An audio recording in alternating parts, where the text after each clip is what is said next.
সম্মানিত বাবাজি আমার ভাই জানেরা, এ আমার মুসলমান যুবকেরা, চলুন আমার দয়ার নবীর আগমনের ঘটনা যেটা বলছিলাম বাবা। এবার আমার নবীর মা জননী, আমার নবী যখন দুনিয়াতে আসলেন বাবা, এমন সময়তে আমার নবীজি সেজদায় পড়ে গিয়েছে রে বাবা। আমার দয়ার নবীজির মা ছিল না গো বাবা, বাবা ছিল না। আমার নবীজিকে কাফেরেরা পাথর মেরেছে, আমার নবীজির শরীরে বাবা পাথর মেরে রক্তাক্ত করে দিয়েছে রে ভাই। যেই শরীরে একটা মশা বসতো না, যেই শরীরে বাবা একটা মাছি বসতো না, যেই চেহারা খারাপ দেখলে বাবা সাহাবাদের ক্ষুধা লাগতো না, যেই চেহারা খারাপ দেখলে বাবা সাহাবাদের ক্ষুধা লাগতো না। আর আমার দয়ার নবী,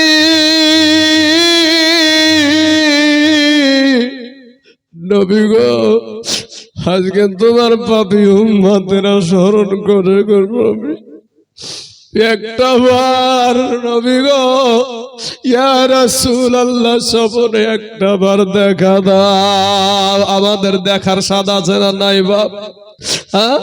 আমার দয়ার নবী বলতে কেউ নাই জগতে, আমার মায়ার নবী বিনে গো আপন বলতে কেউ নাই জগতে। ওরা ভেবে দেখি আমি সপি দেশি বিষে মায়ার বলতে, আপন বলতে কেউ নাই জগৎ। আলোচনা করব ঈদে মিলাদুন নবীতে খুশি হলে কি হয়। এ বাবাজি, এমন সময়তে আমার নবী যখন দুনিয়ার জমিনে চলে আসলেন বাবা, মা হাজেরা লক্ষ্য করে দেখছে রে বাপ, আর ডাক দিয়া বলে আমেনা গো, আমেনা, এটা তোমার সাধারণ কোনো বেটা না, এটা তোমার সাধারণ কোনো সন্তান না, তোমার এই বেটার তোমার এই বেটার নাভি আমার আল্লাহ দুনিয়ার 2 টাকার দাইমা দিয়া করা কাটাবে না। আমার আল্লাহ তোমার এই সন্তানের নাভি কাটা অবস্থায় দুনিয়াতে পাঠায়া দিয়েছে। জোরে বলেন সুবহানাল্লাহ। নবীজির মা জননী যে পেট থেকে নবী আসলেন, নাভি কাটা অবস্থায় আসলেন। ভাই, আমাদের মায়ের নারীর সাথে যদি আমাদের নাভির সেট না থাকে, আমরা বেঁচে থাকবো মায়ের পেটে? কেউ থাকবো না ভাই। এটা একটু আমি আপনাদেরকে বুঝাইয়া দিই।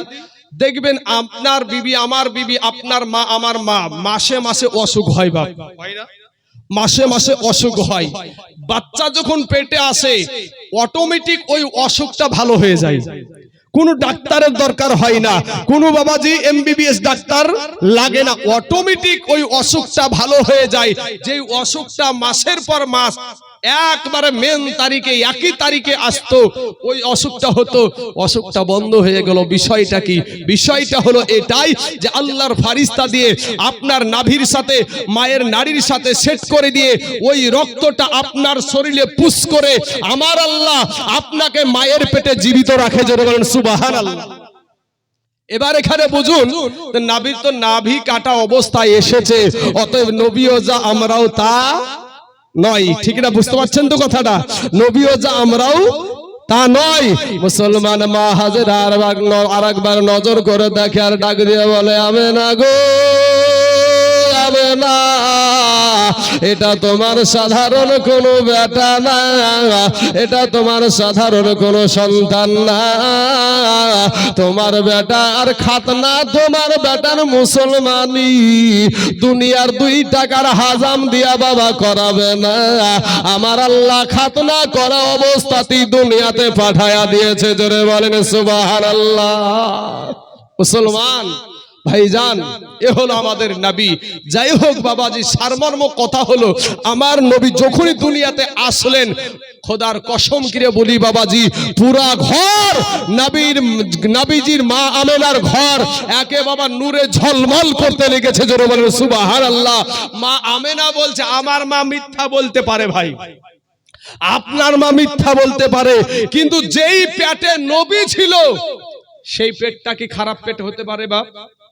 আমাদের মা আমাদেরকে পেটে নিয়ে টিভি দেখে, সিরিয়াল দেখে, ফেসবুক চালায়, ইউটিউব চালায়, আছে না নাই? সমাজে আছে না নাই? হ্যাঁ সমাজে আছে। কিন্তু বাবাজি আমার নবীজি যেই মায়ের পেটে এসেছেন সেই পেটটাও ঠিক পবিত্র ছিল। কথা ঠিক না ঠিক? আমাদের মা মিথ্যা বলতে পারে, কিন্তু নবীজির মা মিথ্যা বলতে পারে নাই। আমার নবীর মা বলছে আমার সন্তান যখন দুনিয়াতে আসলো এমন সময়তে আমি মুলকে শামের বড় বড় দালান পর্যন্ত আমি দেখতে পেয়েছি এই আলোতে। জোরে বলেন সুবহানাল্লাহ। এই কথাটা ঘর আলোকিত, সবকিছু একটা সৌন্দর্য দেখা যাচ্ছে। এই জিনিসটা একটা মহিলা দেখেছিল, সেটা আবু লাহাবের দাসী, যার নাম ছিল কি হুজুর? হ্যাঁ, নামটা হলো সুয়াইবিয়া দেখে নিয়েছে। এখানে বাবাজি কিছু পণ্ডিত থাকে, পণ্ডিতেরা বলে যে এটা স্বপ্নে দেখা হাদিস। আচ্ছা বলেন তো, আমি হাদিস বেশি বুঝি না ইমাম বুখারী হাদিস বেশি বুঝতো? কি বলেন চাচা, বুঝতে পারছেন না কথাটা? নিশ্চয় ইমাম বুখারী, আমার ইমতাজুল ভাই হাদিস বেশি বুঝে না ইমাম বুখারী বেশি বুঝতো? এখনকার যত আলেম আছে সমস্ত আলেমকে যদি এক জায়গায় করা যায়, তারপরেও একটা বুখারী, আপনার একজন যে ইমাম বুখারী ছিলেন সেই ইমাম বুখারী হবে না। সেই বুখারীর দিকেও, সেই ইমাম বুখারীর দিকেও আঙ্গুল উঠায়া দেয় এরা। মুসলমান ভাই, ইমাম বুখারী রহমতুল্লাহ আলাইহি ওই হাদিস খানা বুখারী শরীফে নিয়ে এসেছে।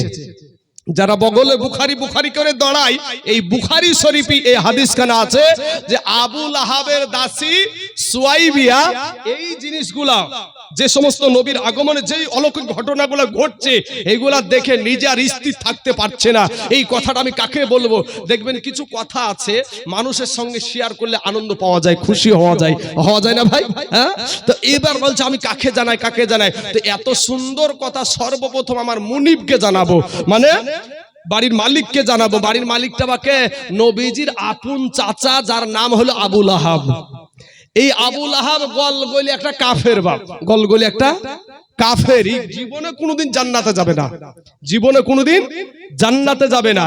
তো ও তো ধরেন বেলা 10টা ছাড়া উঠবে না বিছান থেকে। এরপরে ই তো এখন সকালবেলায় সুবহে সাদেকের টাইমে আপনার যে ঠকঠকাতে শুরু করেছে, দরজা বাড়াচ্ছে, উঠে নাই, একবার ঠকঠকায় উঠে নাই, দুইবার করে আর একবার ধারাম করে দিয়েছে একবারে। তখন আবু লাহাবের ঘুম ভেঙে গেছে, বলে এত সকালে এত মিষ্টি ঘুমটা আমার কে ভাঙিয়ে দিল? আজ তাকে আমি জিন্দা রাখবো না। উলঙ্গ তরবারি নিয়ে এসে দরজা খুলে দেখে তার দাসী সুয়াইবিয়া সামনে হাজির। বলে তুই আমার ঘুম ভাঙালি, তার মানে? বলে মুনিব গো, রাগ করিয়েন না, কষ্ট নিয়েন না গো মুনিব, আমি এত আনন্দের কথা আর দুনিয়ার কাউকে জানাবো না যতক্ষণ পর্যন্ত আমার মুনিবকে আমি না জানাবো, যে আমাকে খেতে দেয়, যে আমাকে পড়তে দেয়, যার বাড়িতে আমি থাকি, তাকে না জানানো পর্যন্ত আমি শান্তি পাবো না। এর জন্য আপনাকে আমি ঘুম ভাঙিয়ে দিয়েছি। বলে কিসের খুশির খবর? বলে ওগো আমার মুনিব,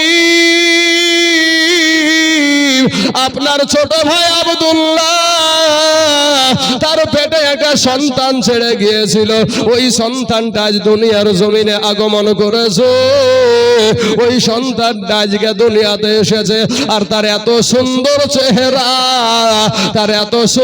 চেহারা, এই চেহারার জন্য গোটা ঘর গোটা দুনিয়া আলোকিত হয়ে গেছে। জোরে বলেন সুবহানাল্লাহ।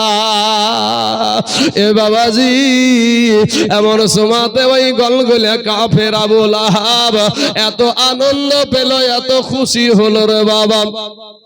এত আনন্দ হলো, এত খুশি হলো, ওই আবুল আহাব এই আঙ্গুলটাকে উঁচা করে বলছে, দাসী রে, ওরে আমার বাদী, হাজার হাজার টাকা দিয়ে, লক্ষ লক্ষ টাকা দিয়ে তোকে আমি কিনে এনেছি, তোকে বাদী কিনেছি, দাসী কিনেছি, আজকে যা, এত সুন্দর খবর যখন আমাকে জানালে, আমার ভাতিজার খবর যখন দিলি, আজকে তোকে বলে দিলাম, যারে দাসী যা, আমি তোকে আজাদ করে দিলাম। জোরে বলেন সুবহানাল্লাহ।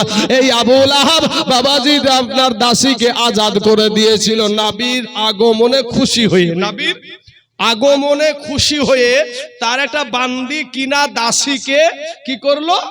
আজাদ করে দিল। তো আজাদ করে দেওয়ার কারণে কি হলো এটা আপনাদেরকে এবার বলি। আবুল আহাব যখন ইন্তিকাল করলো, মারা গেল, এমত অবস্থায় হযরতে আব্বাস রাদিয়াল্লাহু তাআলা আনহু স্বপ্নে দেখছেন আবুল আহাবের সাথে সাক্ষাৎ। হাদিসে, বুখারী শরীফের হাদিসে আছে এটা কি, যে আবুল আহাবকে জিজ্ঞাসা করছে, আবুল আহাব তুমি তো কাফের হয়ে মারা গেছো, কবরে কি হালাত তোমার? বলে আমি কাফের হয়ে মারা গেছি, সারা জীবন আমি জাহান্নামে থাকবো, জীবনে কোনোদিন আমি পরিত্রাণ পাবো না, কিন্তু প্রত্যেক সোমবারের দিন আমি আযাব থেকে একটু নিরসন পাই, আরাম পাই। তো কারণ কি, কিসের জন্য সোমবারে তোমার এই হালাত হয়, এই অবস্থা হয়, আযাব থেকে তুমি নিরসন পাও, আযাব থেকে তুমি আরাম পাও? বলে এটাই কারণ যে আমার ভাতিজা অর্থাৎ আমার দয়ার নবী, আমার নূর নবী যেদিন দুনিয়াতে এসেছিল, সেই দিন আমি আবুল আহাব আমার এই আঙ্গুলটাকে উঁচা করে আমি আমার দাসীকে আমি খুশি হয়ে আনন্দিত হয়ে, আমার ভাতিজার আগমনে খুশি হয়ে আনন্দিত হয়ে আমার দাসীকে আজাদ করে দিয়েছিলাম। এর কারণে, এই কাজটা করার কারণে আল্লাহ খুশি হয়ে গেছে আমার উপরে। তাই প্রত্যেক সোমবারের দিন আমাকে আল্লাহ আঙ্গুল দিয়ে জান্নাতি পানি পান করায়, এমনও হাদিস আছে মধু পান করায়। এই আঙ্গুল চুষার কারণে আযাব থেকে নিরসন পাই। জোরে বলেন সুবহানাল্লাহ। এখন আমরা মুসলমান ভাই, ও তো গলগলে কাফের, ও গলগলে কাফের, ও যদি নবীর আগমনে খুশি হয়ে বাপ আযাব থেকে নিরসন পায়, একটু শান্তি অনুভব করে, তাহলে আমরা তো মুসলমান, আমাদের মা মুসলমান, আমাদের বাবা মুসলমান, আমরা কালেমাওয়ালা মুসলমান, আমরা নবীওয়ালা মুসলমান, আমরা নামাজ পড়ি, আমরা রোজা রাখি, আমরা হজ করি, আমরা যাকাত দিই, আমরা ফিতরা দিই, আমরা না দেখে জান্নাত বিশ্বাস করেছি, আমরা না দেখে জাহান্নাম বিশ্বাস করেছি, আমরা না দেখে পুলসিরাত বিশ্বাস করেছি, আমরা না দেখে মিজান বিশ্বাস করেছি, আমরা না দেখে হাউজে কাউসার বিশ্বাস করেছি, আমরা কবরকে বিশ্বাস করেছি। অতএব বলেন এবার আমার আল্লাহ আমাদের প্রতি কত খুশি হবে নবীর আগমনের দিনে ঈদ পালন করলে, নবীর আগমনের দিনে খুশি হলে আমার আল্লাহ আমাদের প্রতি, আমাদেরকে আল্লাহ কি দিবে নিজে নিজে চিন্তা করেন। এবার বুঝলে বুঝ পাতা, না বুঝলে বাপ তেজ পাতা। বুঝেন, বুঝলে বুঝার মতন বুঝতে হবে। ওয়াজও শুনে আবার দেখা যায় গল্পও করে, আবার হাসি ঠাট্টাও করে। ওয়াজও কি না তো জালসা শুনছিলাম, বেটাকে যদি ঘুরিয়ে আবার জিজ্ঞেস করে, আমি যে সমস্ত হাদিসগুলা পড়েছি, অনেকগুলো হাদিস পড়িনি প্রথম হালাতে, অনেকগুলো হাদিস পড়েছি, যদি এখন জিজ্ঞেস করি যে কোন কি বিষয়ে বলেছি একটু বলো তো, বেটা ঘুরিয়ে আর বলতে পারবে না। অথচ বাবাজি রাস্তাঘাটে চলা ফেরাতে, দোকানে মাচানে, এখানে ওখানে বসে মাস্তানি কিন্তু ঠিক আছে, তোর মাস্তানি ছুটাবে কবরে যাইয়া দেখ বাসের লাঠি রেডি। হ্যাঁ যুবক ভাইরা, আমার মা বোনেরা, কবি বলছেন, ও তোর গহনা যৌবন ফুরায়া যাবে, যৌবনে লাগিবে ভাটি, ওই যে দেখো ডাকিতেছে ভাইরে কবরের মাটি, ওই যে দেখো ডাকিতেছে ভাইরে কবরের মাটি, বাইরে সন্ধ্যার আগে যেদিন এ ডুবিবে বেলা, এক মুহূর্তে শেষ হইবে মাগো রঙ্গেরি মেলা। যুবক সন্ধ্যার আগে যেদিন এ ডুবিবে বেলা, এক মুহূর্তে শেষ হইবে তোমার রঙ্গেরি মেলা। তুমি কার মারো এ জোর ধম, কার মাথায় ভাঙিবা লাঠি যুবক, কার মারো জোর ধম, কার মাথায় ভাঙিবা লাঠি। ওই যে দেখো ডাকিতেছে ভাইরে কবরের মাটি, ওই যে দেখো ডাকিতেছে ভাইরে কবরের মাটি। ঘুইরা মর তুমি এই মায়ারি পিছে, এত আশা ভালোবাসা সবই যে মিছে। কোনদিন জানি আইসা পড়ে আজরাইলের হাতের চিঠি বাবু, কোনদিন জানি আইসা পড়ে আজরাইলের হাতের চিঠি।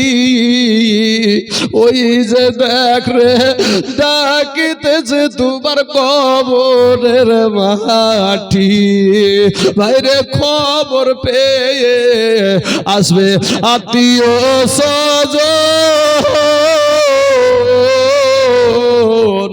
চতুর্পাশে বসে তারা করিবে কন্দন। এ মনের মতো সাজায়া দিবে কি সুন্দর পরিপাটি।